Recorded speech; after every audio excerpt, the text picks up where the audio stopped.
Welcome to Global Peace Studies for Sustainable Development in Africa, where we discuss pertinent issues of peace and sustainability around the world and across Africa. And today we have an important theme, which is peace building in Africa, opportunities and challenges. And our speaker probably needs no introduction. But for those who are joining us today, I think it's important that I introduce our speaker, Dr. Richard Eshun, who is a professor of education at Adjaye Education Center in Elmina, Ghana. Richard has been with us at Global Peace and is a constant contributor to our webinar.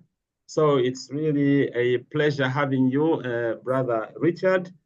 And so I also welcome everyone who is here on board today.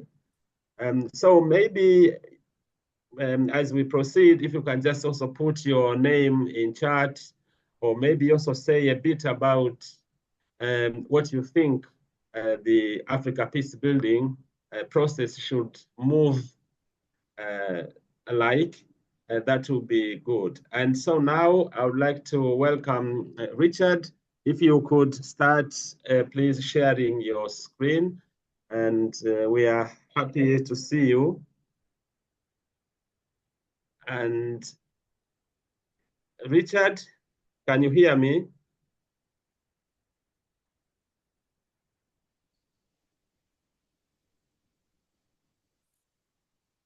Richard Eshun.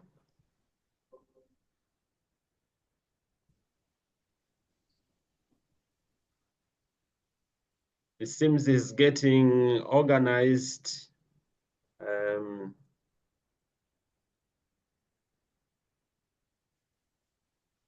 Again, and I'm happy also to see Robert Adjaye. Welcome to Global Peace. And all the way from Ghana.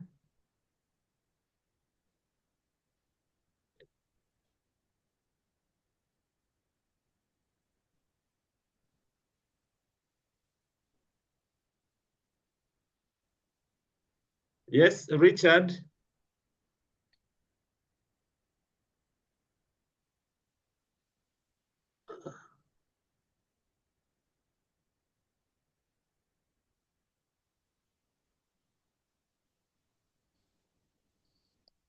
Yeah, sorry for that. And I was with actually Richard online a few hours ago, and everything was working very well. And now it seems that he's got some issues.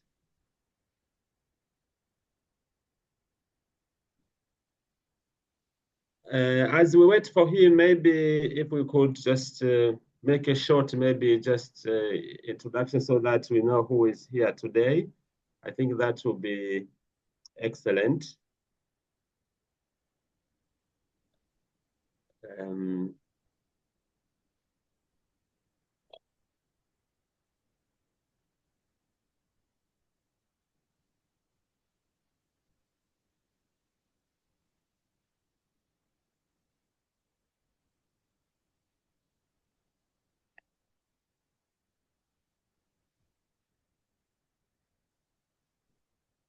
Mm-hmm.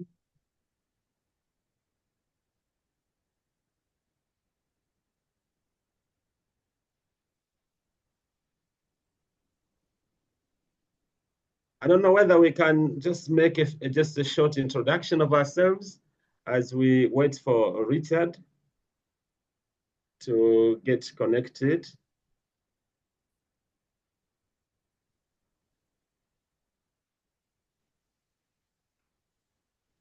Would you like to go first, Lest, and introduce yourself? So, and then you can also call upon another person to introduce themselves as well. Thanks, Lest. Okay, hi. Hello. Yeah, I'm Lester Kurtz from George Mason University. George Mason University. And I'm a sociologist, and Tanzania is my country in law. I'm married in to the family, uh, and happy to be involved with this wonderful group. Thanks. Thank you so much. Would you choose the next person, please? Oh yeah, yeah. Let me choose Robert.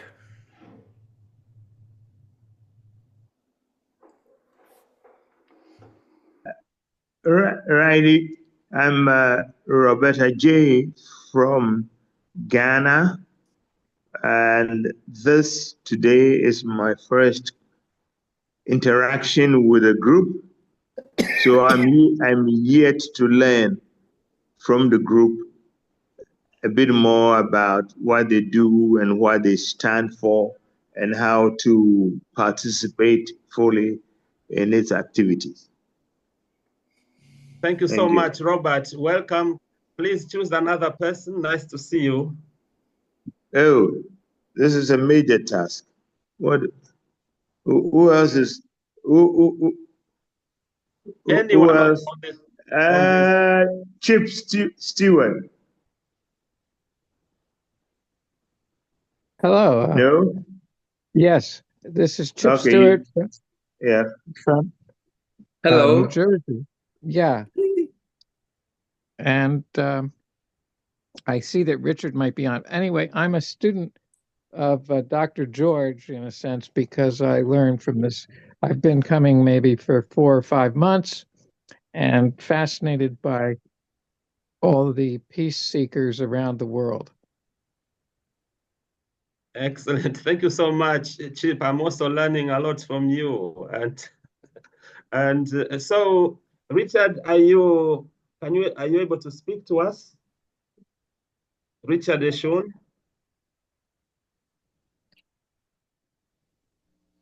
He was on for a moment and seems to have disappeared.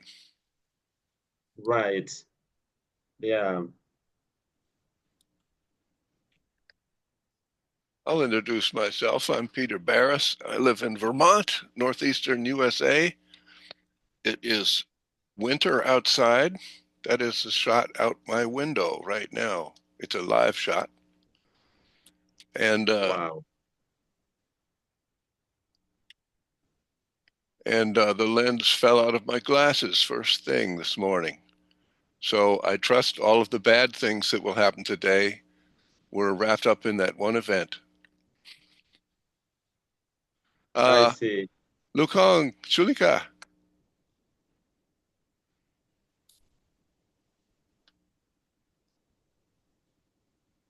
Oh, you're very still. Mary, Yes. will you speak to us this evening? Okay, yeah, this is me. I'm Mary, from China, Beijing. I'm hometown is Qingdao. I married Beijing. I study in Beijing Dancing University, and my husband is Beijing nurse. He is a professor in Beijing Foreign University. He is a professor. So I'm a dancer in UNESCO CID, do dancing cultural exchange international. Okay. I'm 46 years old. I have daughter, 13 years old. It's always good to see you. Evelyn.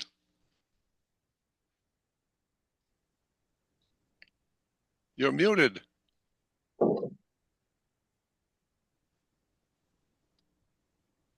There you go. Hello, I'm Evelyn or Evelyn, whichever you prefer. And the beach scene behind me is a camouflage. Like Peter, I'm in the midst of a very, very cold almost minus 20 Canadian temperature and being warmed by this group. Thank you all. Thank you so much, Evelyn. Please choose the next person to introduce themselves. How about Egon Spiegel?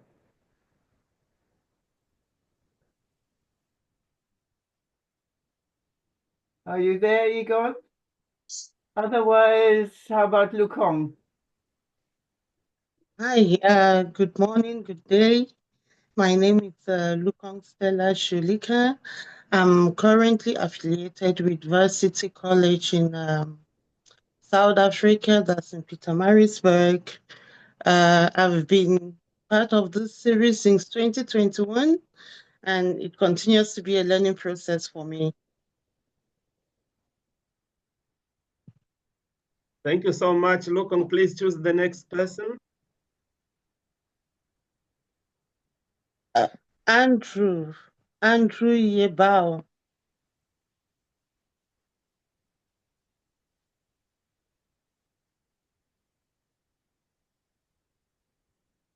Andrew, are you there? Please introduce yourself. Hello. Hello. Can you hear me? Yes, we can. Good. My name is Andy Yebua. I'm here to support Richard Eshun, who is a classmate from secondary school. I'm based in the UK now. Excellent. Nice to see you.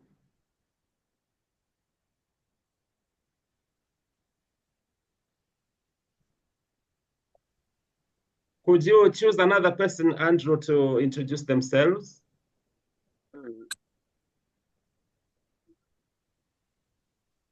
Forgive me if you've already been introduced. Can I ask Chip Stewart to introduce himself? He has just introduced himself. Okay. It's Manjin. Is Manjin on here?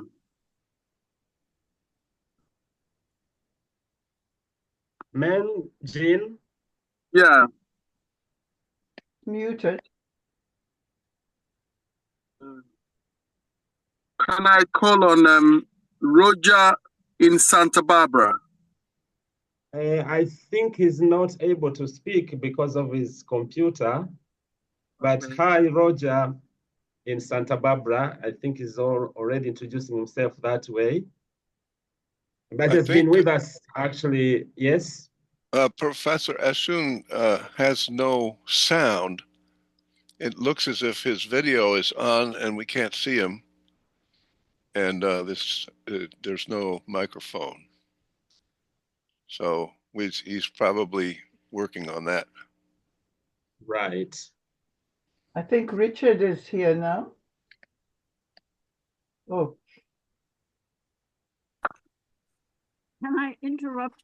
Peter, Mm-hmm. Background, Peter Burrows, get out of there. Just pick up whatever you have and get to the nearest airport and fly south. That's disgusting.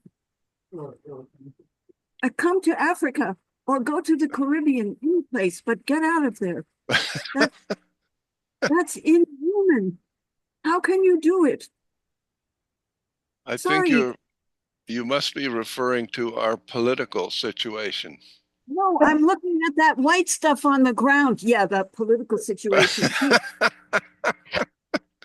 It's the 20 below Celsius. Does anybody know that Celsius and Fahrenheit cross each other at 40 below? They're 40 below Celsius, the same as 40 below 32. Fahrenheit. 32.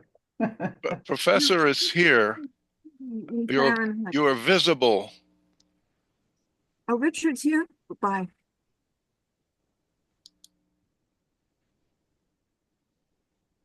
I don't see sound.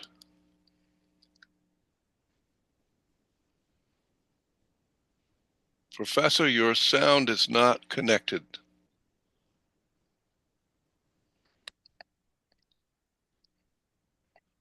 Is it okay? Now you can be heard. Welcome. Okay, thank you. Good. It's not easy. Welcome, Richard. With Lemo, I don't know whether you can help me. What is sharing? Yes, sir. Okay, I can try and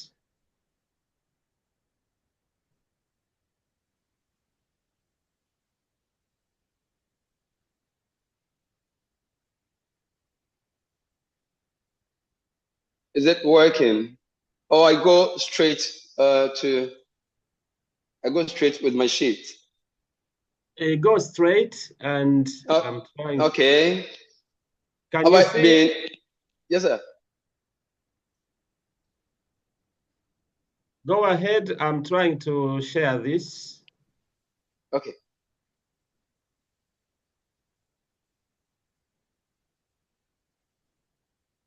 Good. Great. Please go ahead. Welcome, Richard. And sorry, we apologize for everything that has happened. And please proceed, Richard. Okay, thank you. I guess I go straight to my introduction. I go straight to the introduction of the topic. I'm dealing with peace building in Africa, the opportunities and challenges. Excuse me, sir.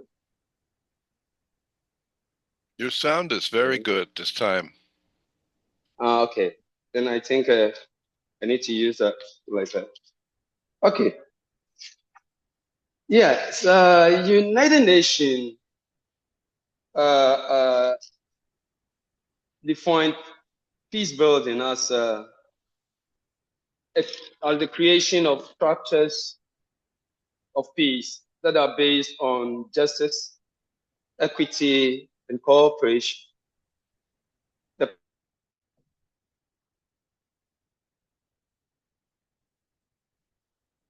part of it that they are traveled not only by statesmen and diplomats, but also by athletes and many other varieties of the ordinary people.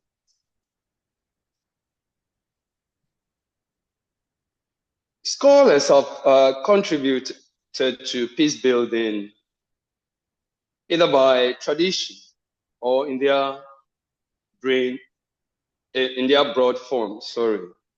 Traditionally, peace building approach has been peace enforcement, conflict prevention, conflict management, and resolution, post-conflict reconciliation, rehabilitation, reintegration, demobilization, institution building, and the social economic transformation of post-conflict. That is, we are on slide 4, sir. Thank you.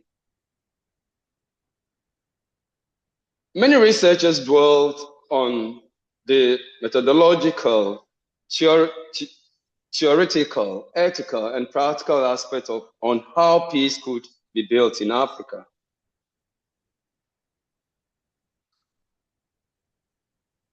Here, the targeted instruments are student researchers and scholars living and working in conflict-affected and post-conflict contexts on the African continent.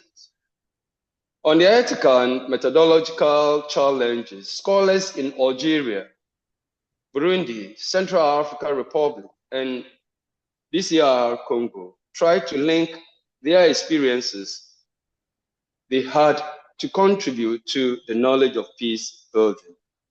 Now we have local approach.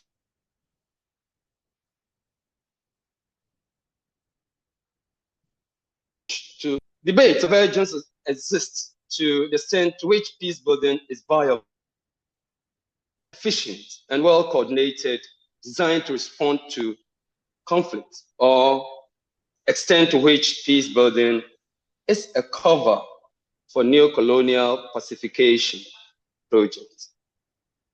Peace building on the African continent is often driven by external ideas and by the discipline power of external norms rather than the meaning and values from within African countries and locals. There is also an idea that most prominent voices in the terrain of peace building on the continent are those who transplant ideas and knowledge gained elsewhere into the war zones or societies in Africa, or post-war societies in Africa, sorry. Peace building in contemporary Africa. Now, you've jumped to the gender. I've not reached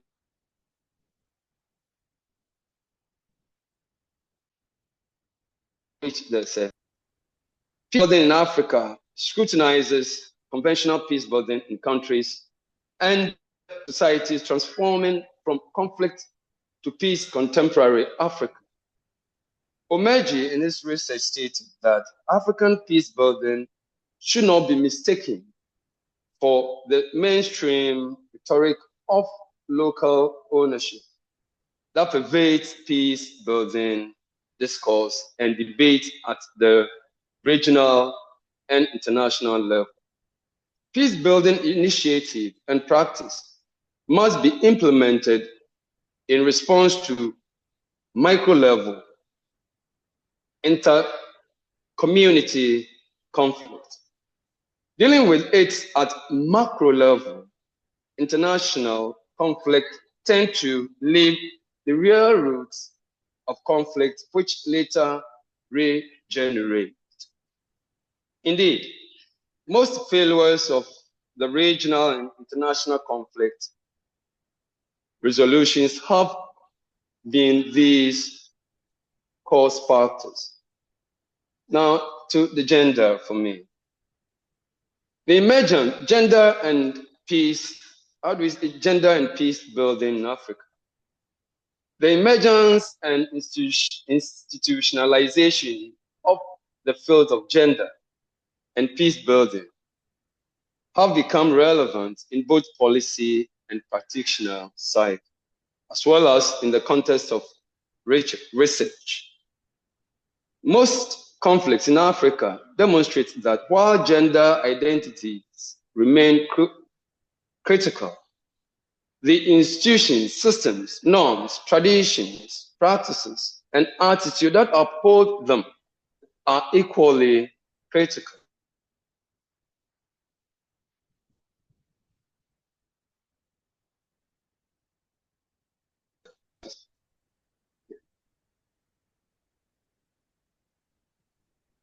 Chitando engages the concepts of peace building, the development of women as peace building resources in Africa, and the extent of women participation in peace and society in different African communities.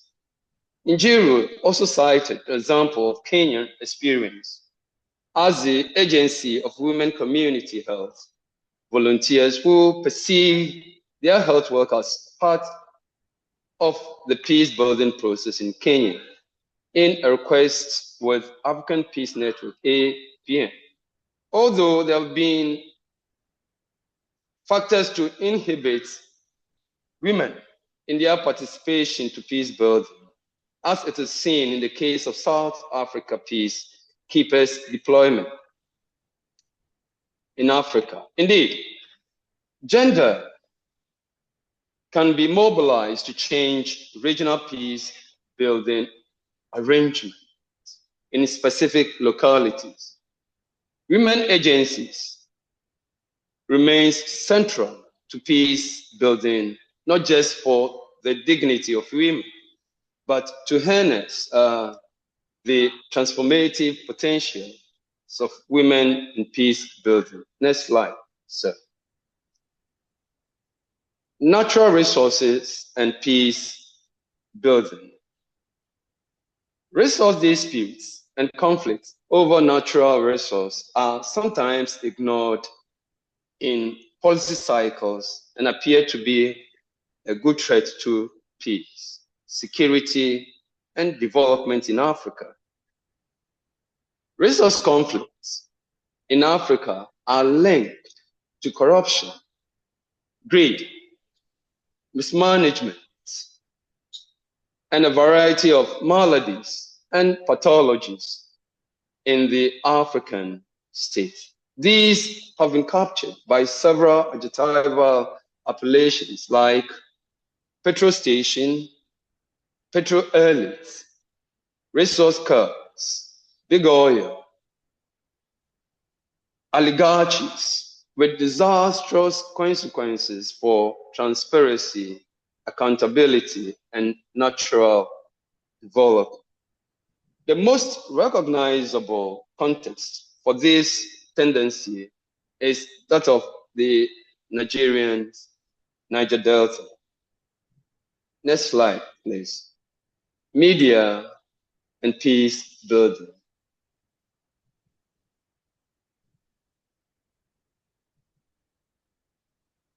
The rapid transformation of global media and communication technology has initiated a dual process which is characterized by expansion of information and communication technologies and unprecedented opportunities on one hand, and a massive increase in sensationalism, public fears, demonstrations of rival groups, political fragmentation, and violence on the other hand.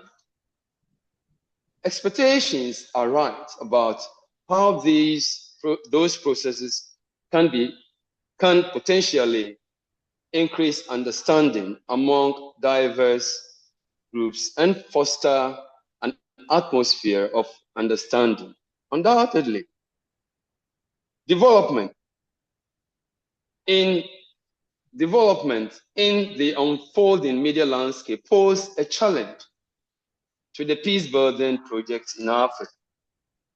Research scholars have examined various dimensions of media peace-building linkages, ranging from the role of media in violence conflict, reporting conflicts, conflict-sensitive journalism, sensitizing citizens on peaceful coexistence, and demanding accountability in relation to democratic governance.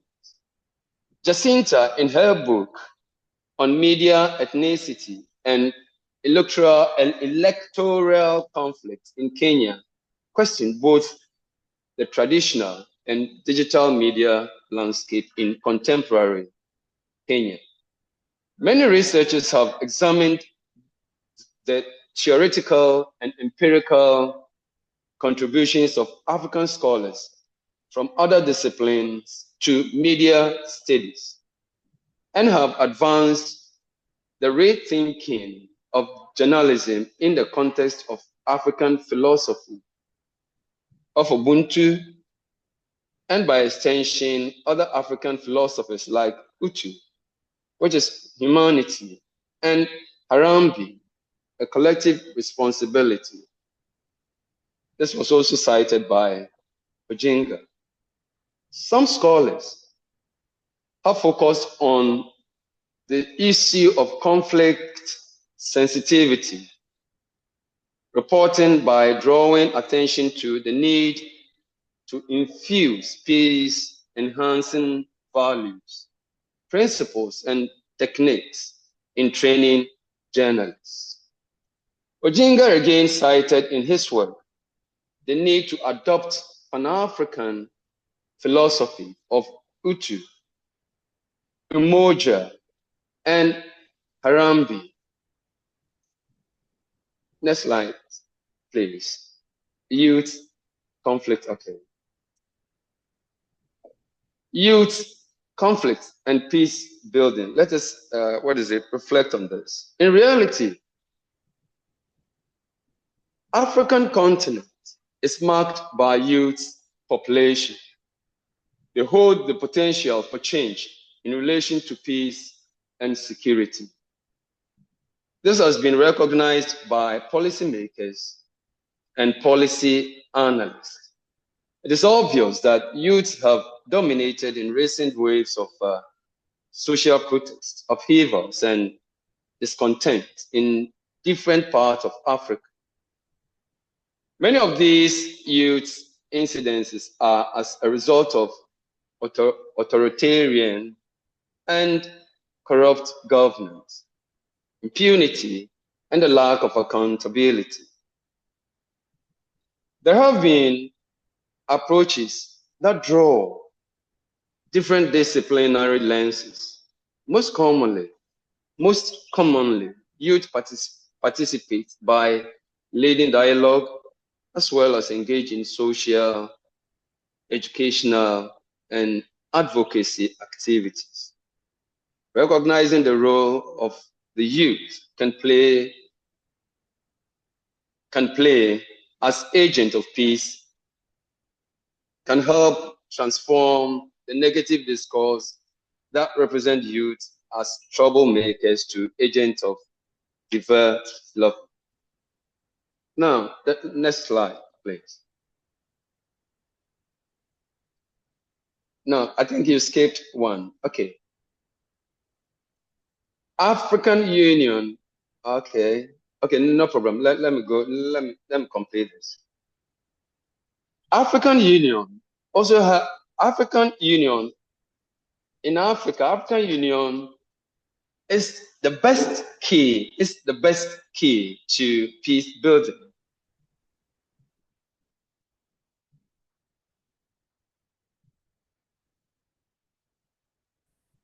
The key organ of the African Union for promoting peace and security. The and Security Council.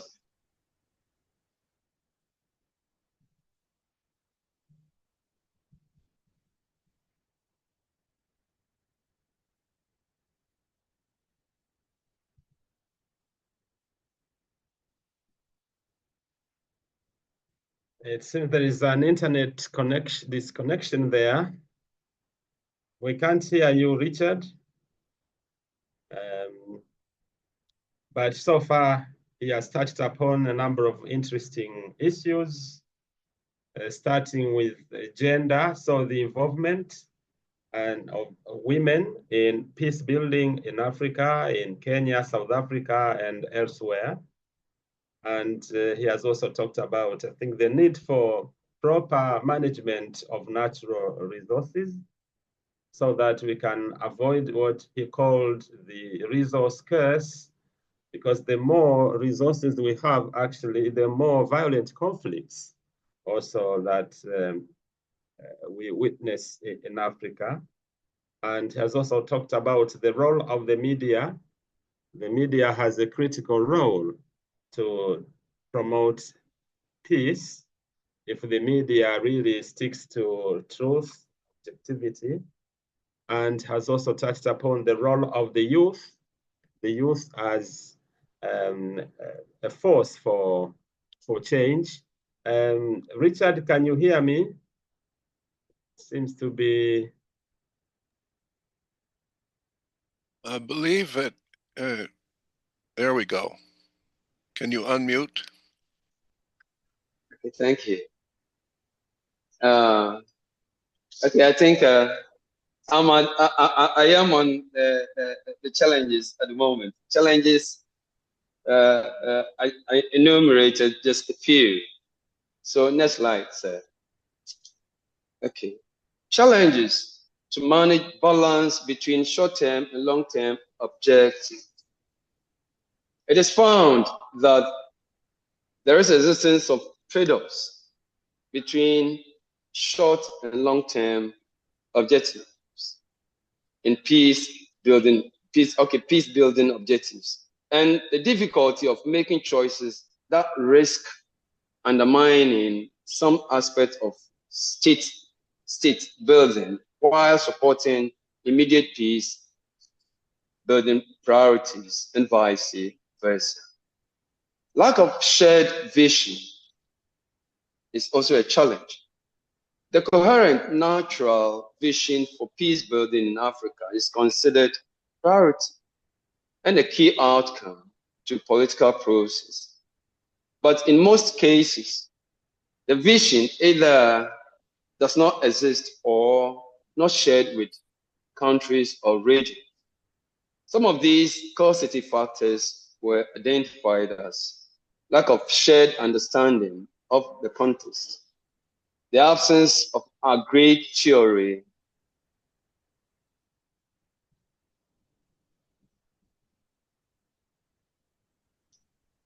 the difficulty of integrating different countries' realities into one vision. The tendency to focus on immediate priorities and interventions unsuited to address the multiple dimensions of peace challenges. Okay. Then 4, lack of capacity and proper coordination is also a challenge. Lack of resources and external influence controlling peace building and its program. Lack of trust between developing countries and development partners. The issue of climate change, terrorism, cyber attacks, the proliferation of weapons of mass destruction, and border and trans-border crime.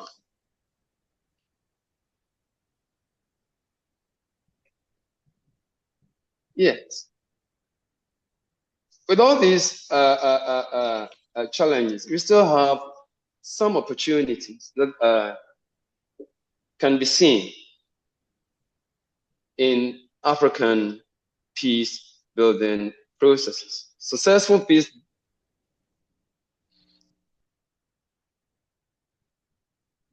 building created an environmentally self-sustained and durable peace development.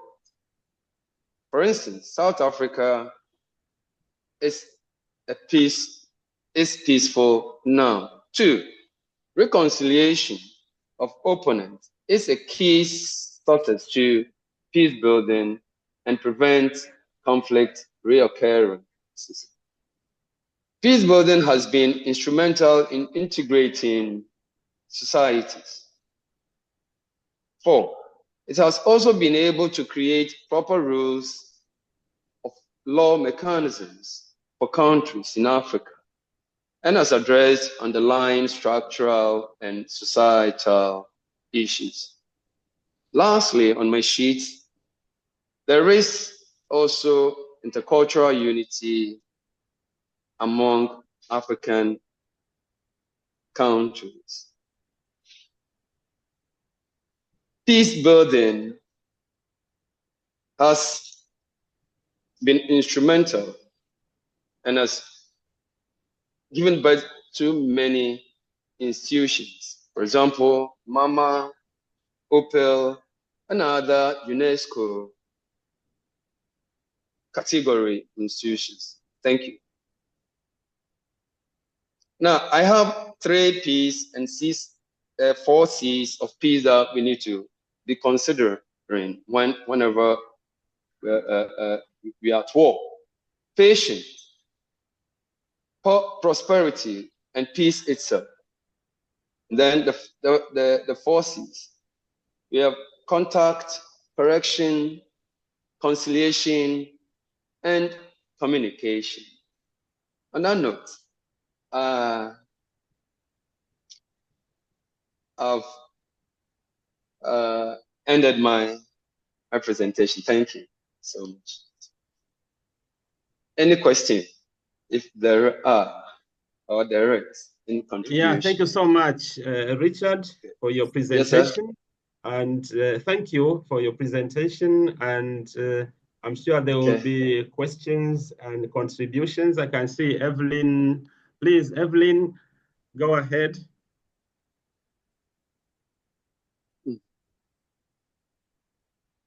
Thank you, Richard, very much. And thank you also for the system you used today, because it was very, very clear. I'm interested in the commonality in Africa that you've expressed, and Donna, I remember your intervention from last week, but you did mention Ubuntu. You also mentioned Umoja, and I was wondering, Donna, if there is a Nilotic equivalent. So just building on your concerns from last week. And Richard, I wondered if you could mention others and expand on them. Evelyn, I'm sorry. Okay. Evelyn, my husband George has his presentation on Ubuntu and the Nilotic equivalent on Natel. It's almost ready. And I just sent George a message saying that I can make a presentation on Maasai structural guarantees of peace, which I think we don't always consider very much. So that's where I'm sorry to interrupt. Go ahead, Richard, sorry. Yeah, thank you so much, Donna. And so I'll read your message, and definitely you're welcome to give your presentation. And I will also listen to Odoch when he speaks to us also soon about the question that Evelyn has just raised. So we'll be having actually a full, presentation on Ubuntu and its equivalent, or maybe let's wait and see what Odoch says. and Richard, you've been asked to elaborate actually on Ubuntu and. Okay. Yes. I remember my first my first presentation in Tanzania when we were having conference. Ubuntu is simply put, your friend, my friend, my friend, your friend, your brother, my brother, my brother, your brother. Those days, our forefathers used to share things together, especially in their communities. They used to be free with themselves. Unlike these days that people used to discriminate, that you are not from my family. You are not from what is it? You are not my brother. You are not my sister. But the Ubuntu philosophy put us into the reality of what you are is what I am. Okay, good. Basically, I just want to put it that way. I don't want to go into the academics too much.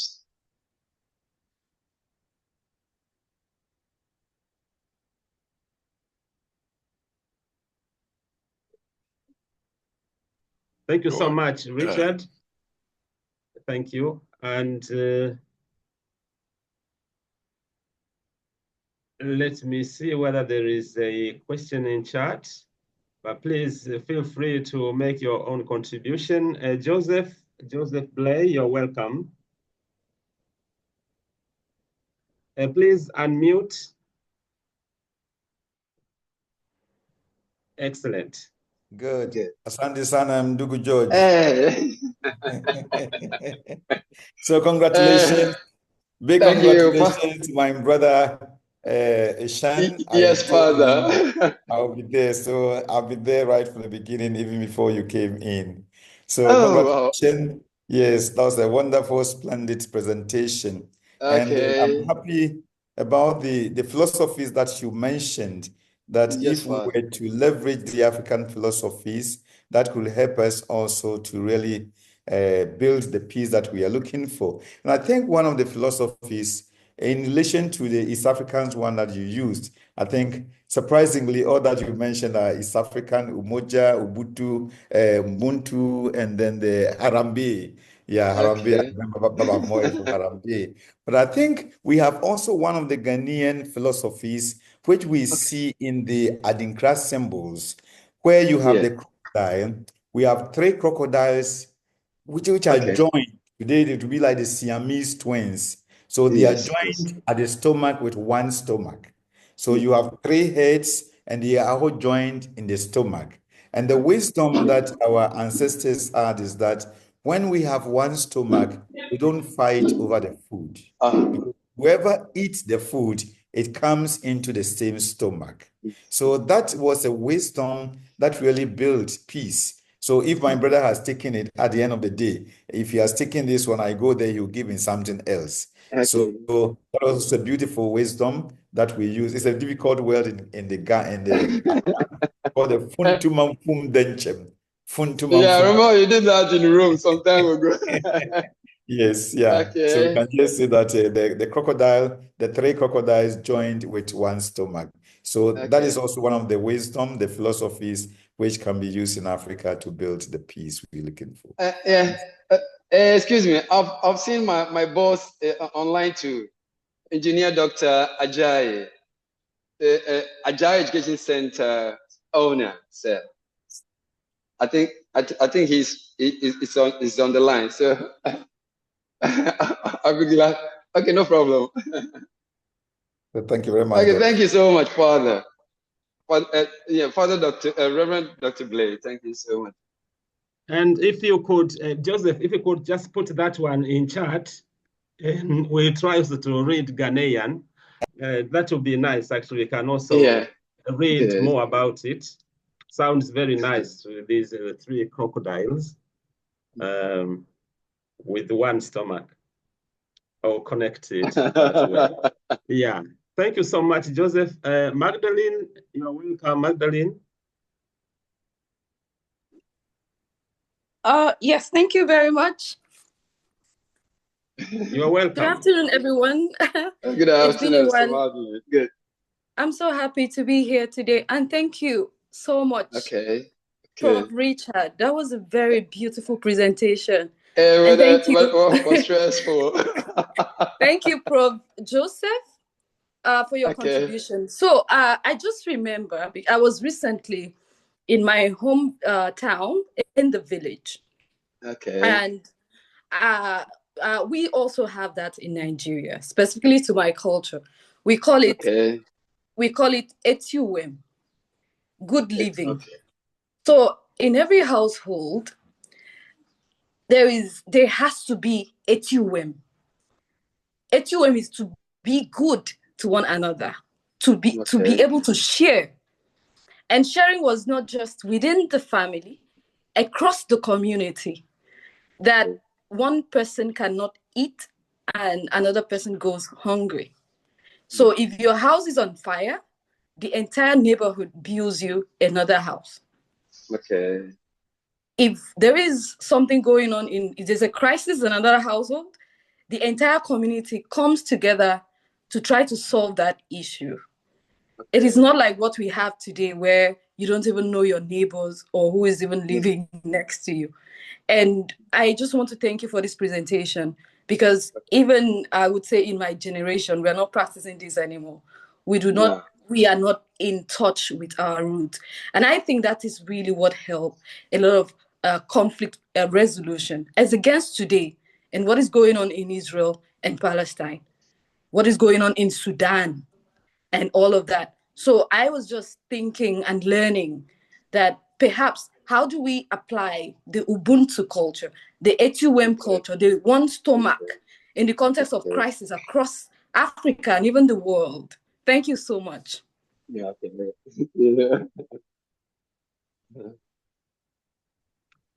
Thank you so much, Madeline. And Joseph, you wanted to say something more, please? You're welcome. I'm trying to write what you asked me. So I'm going to put in the chat. Excellent. Excellent. Thank you so much. Thank you. Lester, you can also invite us to the other presentation. Thanks. Hi. Yes. Well, this is really wonderful. Thank you, Richard. I really appreciate your presentation, especially your emphasis on trying to get us away from Western-dominated concepts of peace building. And I was reminded, especially when Magdalena, was speaking, about what is it? Etuem. I don't know if I'm pronouncing it well, but Yes. I was Eti Uwem. Eti. Eti. Okay. The Eti is good. I'll write it. Eti is good. Uwem is life. So we call it good life. living. Good living. Okay, sounds good. Sounds good. Thank you. I was when I was at a conference 20 some years ago, now 25 years ago, in Dar es Salaam. And unfortunately, I don't remember the name of the woman who told me this, but she was one of the organizers of a conference on globalization where I was invited to lecture and where I met my wife, Mariam. And we were talking about, I said I was really impressed that women were organizing the conference. And I was reminded also of this when Richard was talking about the significance of women for peace building. And she told me, you know, when girls are raised in the household, they're taught certain things by their mothers, right? Okay. And so this is a socialization, not a biological argument, right? Okay. So young girls are taught by their mothers two important things about resources in the family. Okay. And one is that is fair distribution, right? Everybody in the family has to receive the resources that are available. Equally. And secondly, some of the resources have to be saved for tomorrow, right? So we use some today, but we have to save for the future. And she said, these are the skills that we need in public life, right? In corporations, in government, and so on. And I thought that was that image has really stuck with me. That story of how women are taught these skills at a young age, and that's one of the reasons for having the diversity, gender diversity, in all of our decision-making processes. Excellent. Thank you so much, Lester. Thanks a lot. And now, Mary, you are welcome, and then go to Nwadu. Mary, please.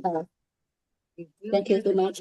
I'm very soft. You know, I don't know the Africa's education, but I have a question. Is could you tell me about youth peace education in Africa style or Europe style in your countries? Okay. Yes, I think that's important because I don't know. I just can see the Africa dancing and the music, but a traditional about three coconuts with one stomach. I totally confused. I don't know what it means, but I just want to know the youth education in Europe or Africa. Thank you. You're welcome.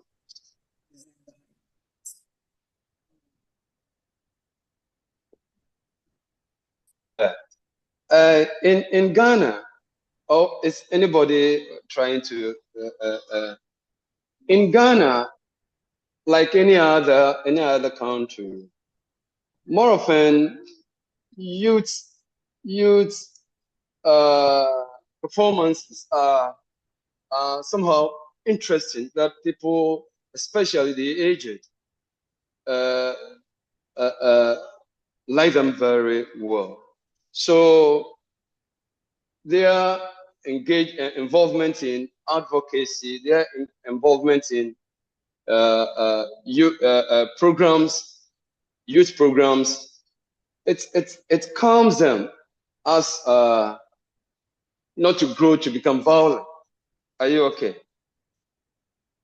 We have over here. We have especially in our religious communities, we have youth in our churches. When it comes to our education side, we have other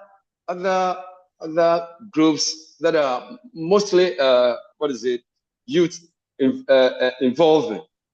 So all these things put the youth in a calm situation that they don't grow up to become violent. Are you okay with this little explanation that I gave? Exactly. I can understand.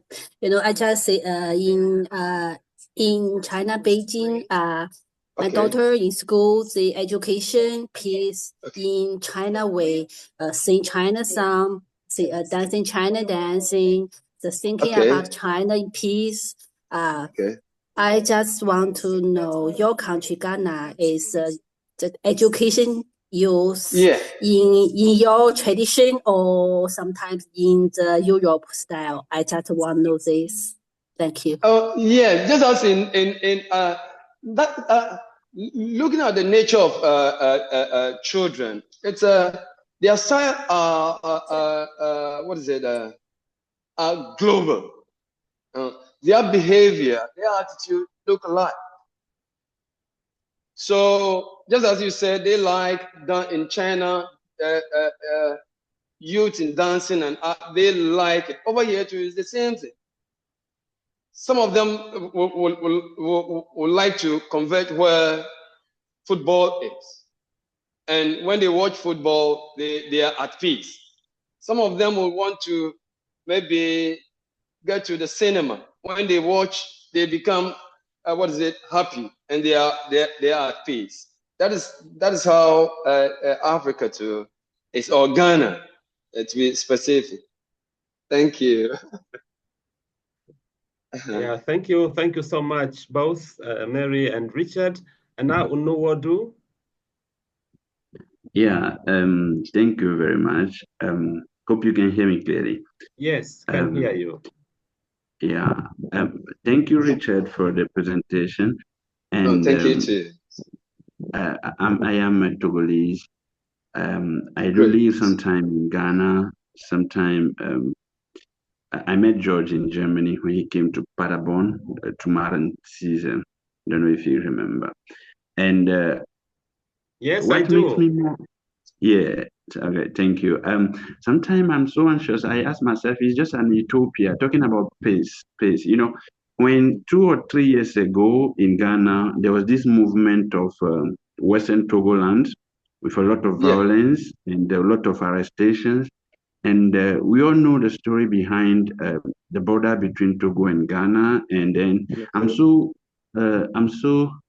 anxious about the future, how this is going to be like, And we're talking about peace in Africa, even, regionally before internationally, or locally before globally. And can you tell us, I would like to know if it's just an utopia. Do you really think what is happening in Ghana now at the border? If you want to cross the border, currently I'm in Togo and I want to come to Ghana next week or next 2 weeks, and it's so anxious, that border between Togo and Ghana there.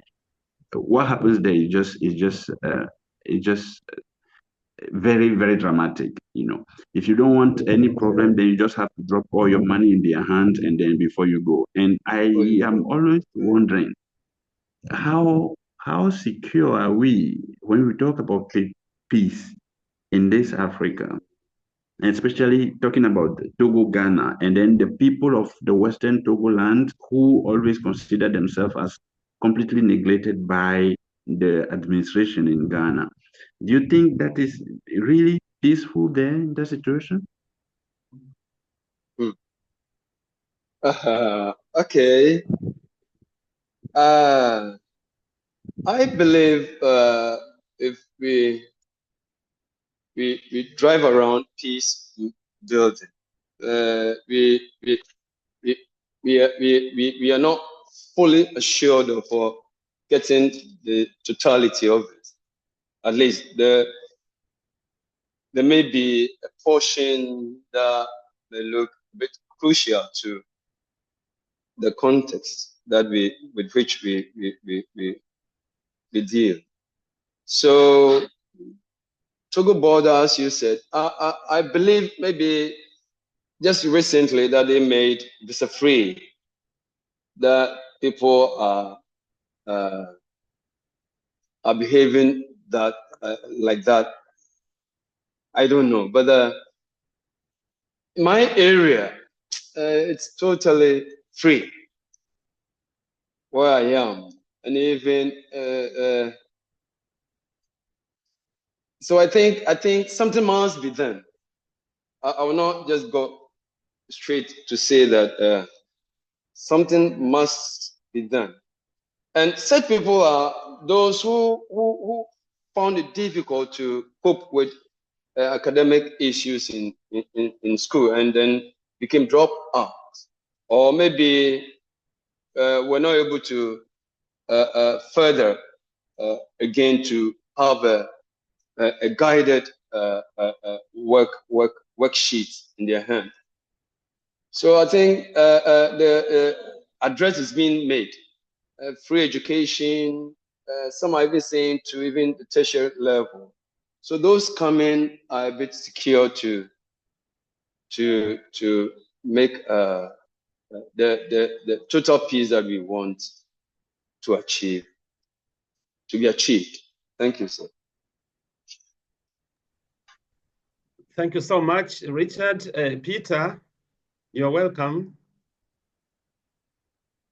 Oh, thank you. I loved what Mary said about New York style, and it brought a memory. I was down the, this is the view out of my window here. And down at the bottom of that hill, there is a body of water created by the beavers. These animals build dams out of logs and back up the water and make a beautiful lake. And there was a poacher who wanted to trap all these animals. And I confronted him in the swamp. In Vermont, New York is not a favored place. The New Yorkers come and they spend a little money and they go. And it's sort of like we're colonized. So in our confrontation, the poacher insulted me. He said, "You are a New York person."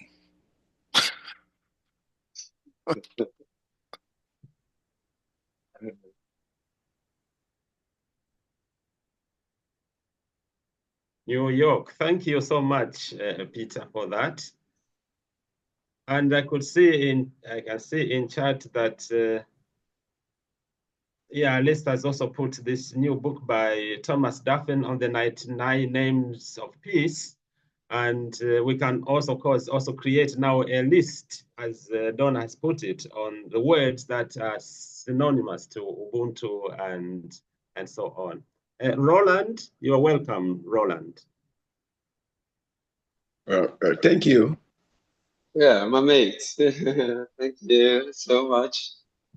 See you good. Can I speak to the issue, please? Yes, please. Yes, you can. Yes. My interest is my hometown is situated around the western Togoland that was mentioned. That is Peki-Jake. And the presentation or the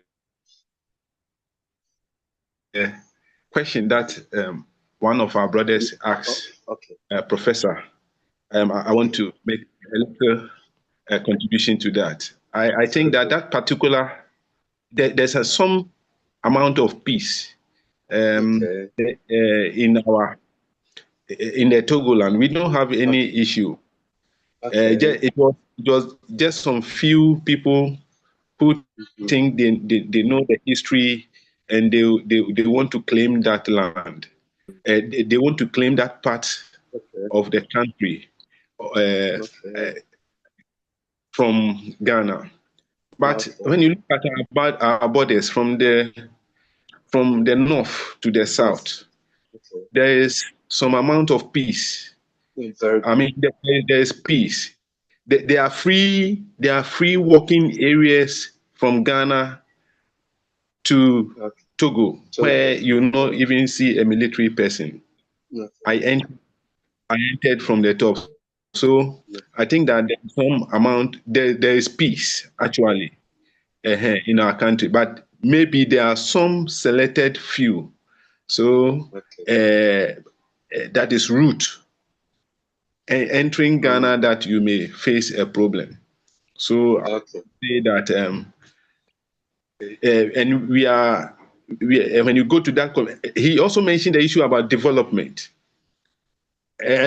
Some time ago, that part of the country was not, we're not seeing development. But currently, you can see there's a new constructed rail line on that street, through to, and there are a lot of secondary schools, and they are what they are. We have pipe-borne waters, everything. So I want to say that that part, as mentioned earlier, it is not the intent, but we are seeing some development for the past time. There are a lot of good secondary schools and railway lines, and over there. So that is my contribution to that. Well done, Roland. So it actually means is not there's a sustainable peace environment there, and we shouldn't actually be worried about it.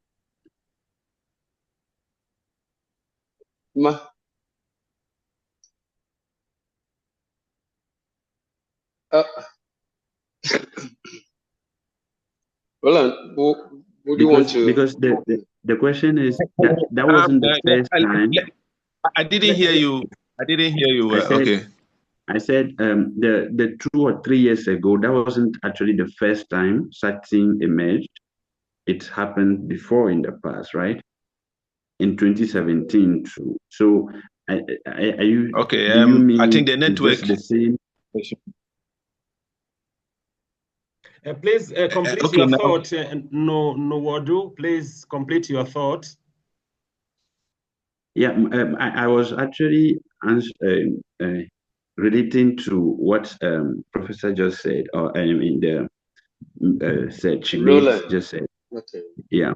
So I was asking if there is a sustainable peace environment there, and then the movement that emerged like 2-3 years ago was just like it's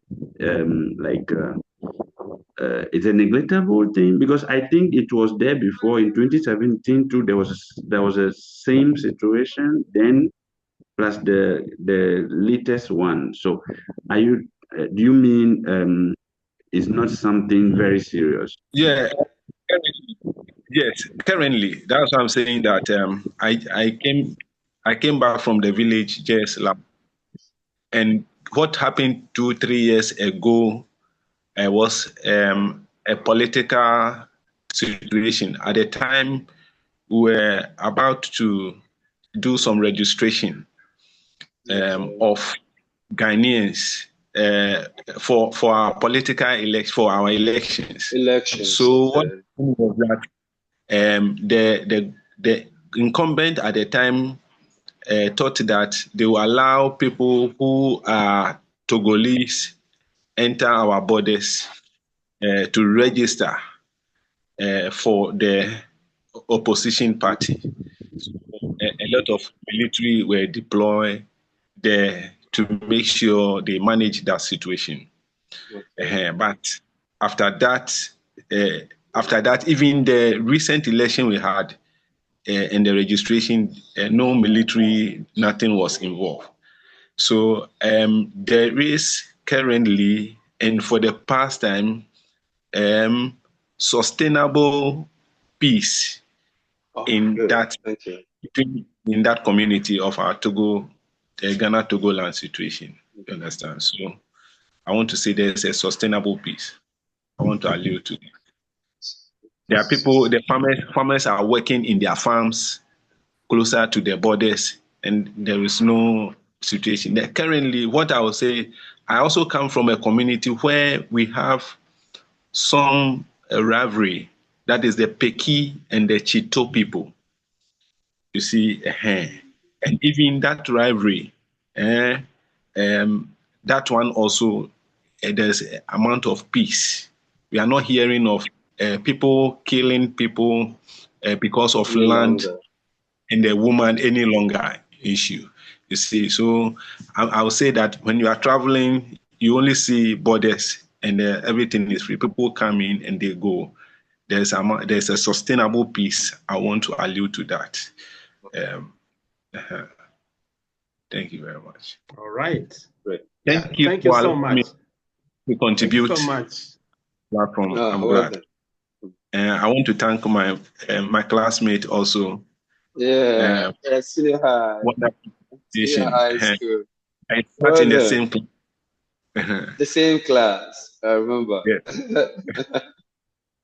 Yeah. Excellent, excellent. And now, Donna, you are welcome. Okay. I got my answer. I was suggesting that we all make sure to put the name of the language when we're putting up a word that's not in New York, New Yorkese.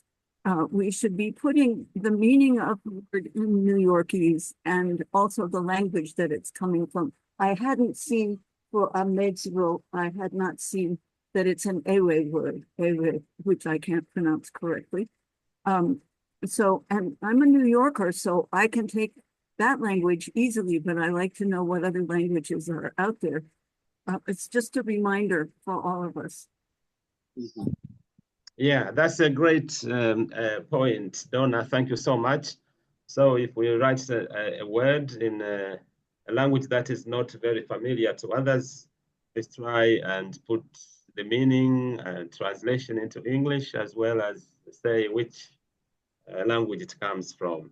Thank you so much. Evelyn?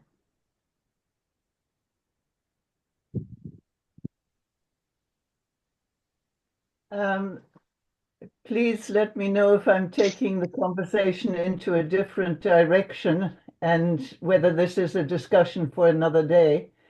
When we are looking at peace professionalism and we are looking at core values and key competencies, on the core values side, what we're trying to say is that the peace professional is somebody who sees common humanity globally. And the discussion I had with somebody from the Sudan, who is an incredible peace builder, but he said if he were to introduce that concept in southern Sudan, the idea of common humanity, and I guess if one were to take the Ubuntu as an example, he said it would apply. I could be defined as a peace builder within my own ethnic community. But beyond my ethnic community, I would be seen as a traitor if I considered those outside my community also to be equally my brothers and sisters. And I'm just interested in this discussion, reactions to that dilemma and whether it's valid and so on. And again, if this is a discussion for another day, please ignore it. Thank you. Okay. Thank you. That's the right place for it, really, because we are discussing peace building in Africa, and yeah. So what applies to one community, as you put it, maybe in Sudan might not apply to another community. But maybe Richard, you've got a response there. Yeah. With issues of peace, I believe it dwells on the individual. Someone may be walking outwardly, seem peaceful, but inwardly, in person, the person may not be at peace. So that one too need to be looked at. so that when you want to generalize peace built, then it's for the individual, the generals as well. Thank you. If I may have a follow-up to that.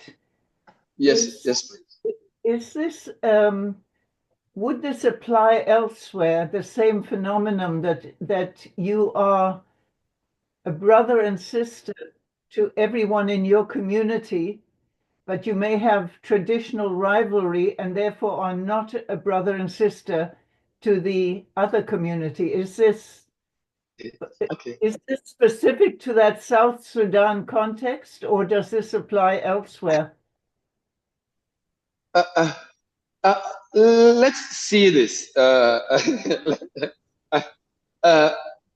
With our feet are on the same floor, the same platform, whether you are in UK, whether you are in Ivory Coast, whether you are in the Asia or the America, our feet are on the same platform.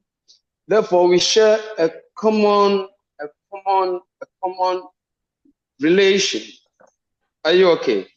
Well, we can just oppose to how electricity bulbs are wired in a room. One plug at the station will light all of them. That is how human or living things we are. So what differentiates us is our absence to hearing what one wants to put across. That is our differences. Therefore, one needs to try to define or try to create something that will make another person more another person more in a convenient position. So if you're not able to rearrange yourself in that manner, then you'll be creating misunderstanding in an opponent or in a person that you meet. So always within me, I always be conscious of what to portray to the one I meet. Are you okay? I don't just because I need peace. I don't just live as if I have it all. So you need to arrange yourself that whoever you meet or whatever you meet will have a positive reflection on you. I guess you do that. So in reality, what happens in Ghana, or the behavior in Ghana is the same. It happens in US, UK. Are you okay? The same thing. But it's depend on us to put differences of the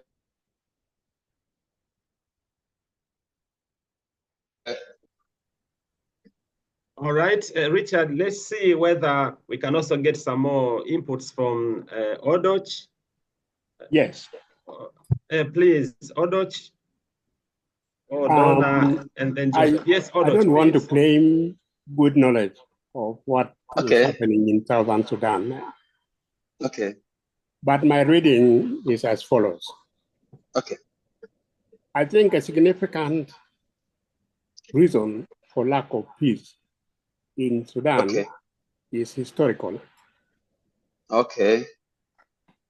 Southern Sudan to be specific, started fighting war with Northern Sudan, current Northern Sudan, on account of being treated as lowly.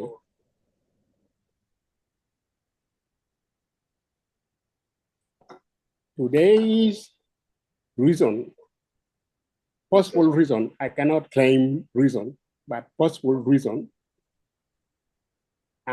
is that the people who occupied, in fact, let me be specific, the leadership that received independence is mistaking it to be for his people.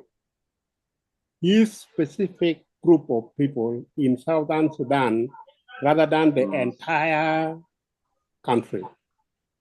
On that basis, we can say lack of equity in accessing national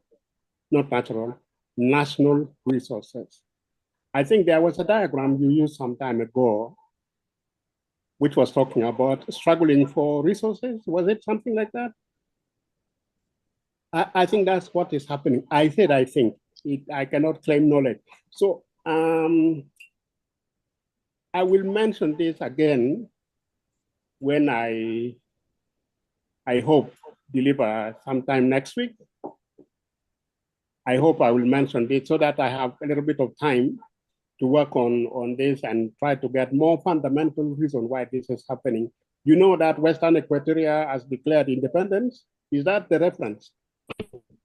The one who asked the question, was it Brenda or who asked this question just now? Western Equatoria declared independence just, was it last week? And a lot of fighting is going on. And I think one of the reasons was mistreatment, being treated as a lesser person. Let me stop here. Thank you, George.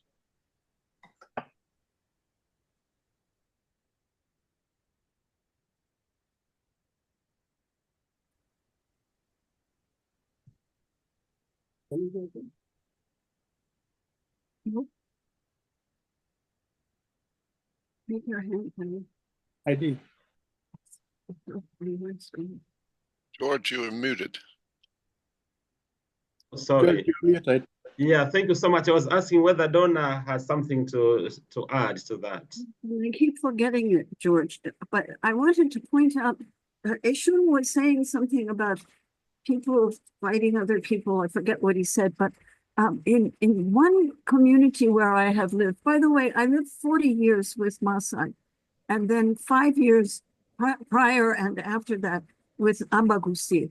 And what I can tell you about Ambagusi is that the sub-communities of that larger community are descended from the six sons of Omobusi, who escaped slavery in Luo land and came to the highlands in southwestern Kenya. Among the Abagusi, there are 6 groups, and they are divided into 3 pairs of war partners. So Abagitutu fight Abawanjare traditionally. They do that whenever the guys need to let off some steam. They go and kick Wanjare, but those same war partners are also marriage partners. So Abagitutu marry Abawanjare women, and they say they will tell you that it's because when they have a fight and the Gitutus kill some Wanjares, the Gitutu wives can go across the lines and collect the dead bodies of their brothers. That's not very nice, but it's a way. I don't even know if I can say the of maintaining. Yeah, thank you so much, Donna. Now let's go to Joseph and then Lukong. Joseph, please. Yeah, thank you very much. And thanks again, Professor, for the wonderful answers that you are giving. I just want to contribute a little to Evelyn's question. If I got her right, I thought he was trying to say this Ubuntu and even the philosophies that we are having. Is it limited only to the tribesmen, or does it extend to the other tribes? Is that it? Yes. So it has its advantages and then disadvantages. Because what he's saying, actually, the Ubuntu, I am because we are, and we are because I am, was made pertaining to one tribe, that I identify you as me, you identify me as you. So we are one. And that separated them from the other tribe. But the point here that we are doing today with all the intellectual works is that, look, this is a beautiful philosophy that we can now leverage it to include also the others. So now it's not only, let's say, the Maasai who say that I am because we are, but the Maasai also look at the Kalenjins, that the Kalenjins have the same Utu, they have the same being, the same humanness. So can we extend this Ubuntu to them? The same thing if I should come to the Ghanaian Siamese crocodile, that is not only the Akans, but can the Akans also acknowledge, identify the Ewes, that they have the same humanity, so that why should we struggle over something with the Ewes? Can we all eat together? If the Ewes take the land, at least they are producing food. The food we can take, we have the same crocodile. So what I see in this, that if we limit it, it is also exclusive. And that is what contributes the fight. Because even in those days where the Ubuntu was there, the Kalenjins will fight the Maasais. The Kikuyus will fight the Luos. You see, the Yorubas will fight the Igbos. But now we want to leverage it, that being a human being, the humanness is not only to the Yorubas. The Igbo is also the same humanity. Can we extend this philosophy? And so that is why it becomes a basis for us to use to build our peace building in Africa. Yeah, thank you so much. Thank you so much. And Lokong, and then Evelyn, you follow. Lokong, please. Okay, Prof. Richard, thank you for your presentation. So when I was reflecting on your topic, it took me back to my PhD, which I did on women and peace building in Liberia, and that took me to do some field work in Liberia. And in order to understand peace building, I had to engage the local community. Yes, we have all these blueprints, these frameworks of peace building. But then when we come to the local community, what really is peace building? We have different agendas, but are these agendas taken down to the communities and explained to them what those frameworks really are? So in engaging with the communities, especially in Liberia, I got to understand that peace building, according to their context, maybe in the different communities, some said peace building for them was the ability to know that their children can go out, go to school, go to work, and come back home without being raped. Their ability to wake up and go about their activities without the fear of being stopped by maybe gangmen or rebels who are still trying to be integrated into the community. Then when I did my recent research, which I'm doing back in my home country, Cameroon, especially in the Anglophone regions, speaking to families, speaking to the communities, and their need for peace actually revolves or builds around the fact that they want to live in a society where things are back to normalcy. I get up, I go to the farm without the fear of being shot or killed, either by the boys in the bush or by the military. Peace building for them is being able to go back to that traditional aspect where if you lost a family member, the men were there to bury the dead, not the women, because those dynamics are beginning to change now given the situation in the Anglophone regions of the country. And when we look at the frameworks of peace building generally, they are quite explicit, but then I always have this question, when it comes to implementation, what are we really doing? Are we really implementing these frameworks accordingly? And in the course of implementing these frameworks, who are those involved in this process of intervention, in this process of mediation, right? So if we look at Africa, you talked about the youth bulge, which is very true. But when we look at what has been happening, we have been so focused on women representation, women inclusion, which is very good and is still very needed. But then we forget about youth involvement, youth participation, youth representation. So this takes me to, I'm currently working on on my book, The Future of Peace Building in Africa, What Are the Stakes? So in this book, I'm trying to build on the framework of intergenerational peace building in the sense that when we try to implement or when we are implementing these different agendas or framework or processes of peace building, we tend to forget that with this youth bulge, we need an inclusive process, not just of the women and the other stakeholders, but then we also need the youth, because we keep saying youth are the leaders of tomorrow. Indeed, youth are actually the leaders of today. So in thinking about that, it takes me to the point where I'm like, yes, peace building in Africa, opportunities and challenges. Indeed, there are opportunities, but when we look at it, we continue to see that peace remains elusive in Africa in so many contexts. Let's go to Sudan, let's go to South Sudan, let's go back there to my country, Cameroon, Central Africa. We keep facing issues. Peace remains elusive in this country.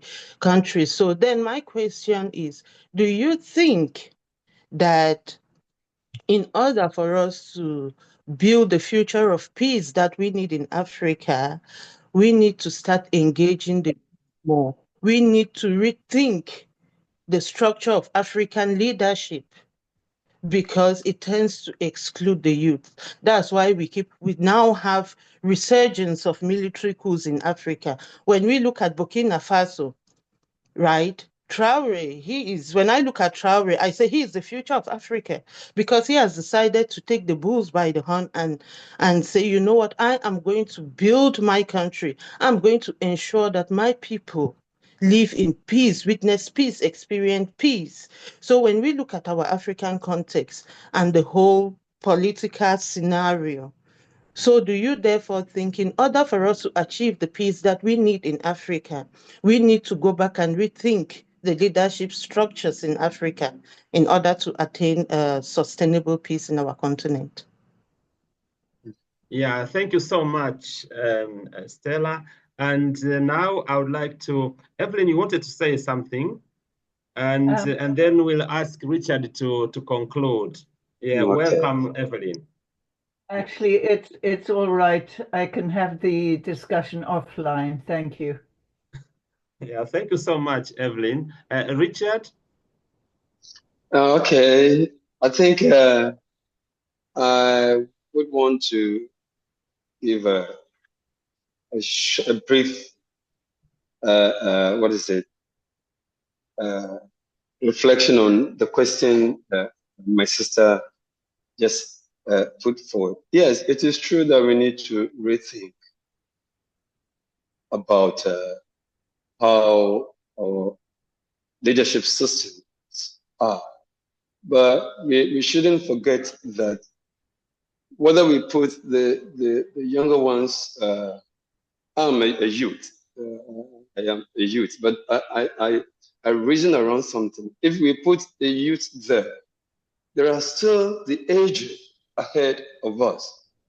The problem is, if you want something, if you want to develop your country, then you need to seek advice from the grown-ups. Else you work harder, and later get yourself regretted. I don't refute the idea that youth should get, by all means, automatically, youth, you need to get involved because you are growing. You will grow, you take over, and the grown-ups too will take to certain heights. So it's brought on us to accept certain challenges and then try as much as possible to restructure ourselves to meet them. At the end of it, or there will be a way out. So on this note, I will be grateful to Lemwa. I had a lot of friends joining that made me happy, and then my Reverend Dr. Joseph Blay, and then my boss, Dr. Adjaye. Okay. His name was named after my center. It's It was built for Ghana Education Service, and then I'm very much grateful for that. So, yeah. But I want all of them to be part of that, because it's a huge task that has been given to us to be thinking about. Thank you. Thank you so much, Richard, for your time, for your presentation. And I thank everybody also on this call. Thank you for your presence and your contributions. We look forward to seeing you again next week. And please do invite others also to join us. Thank you so much and all the best.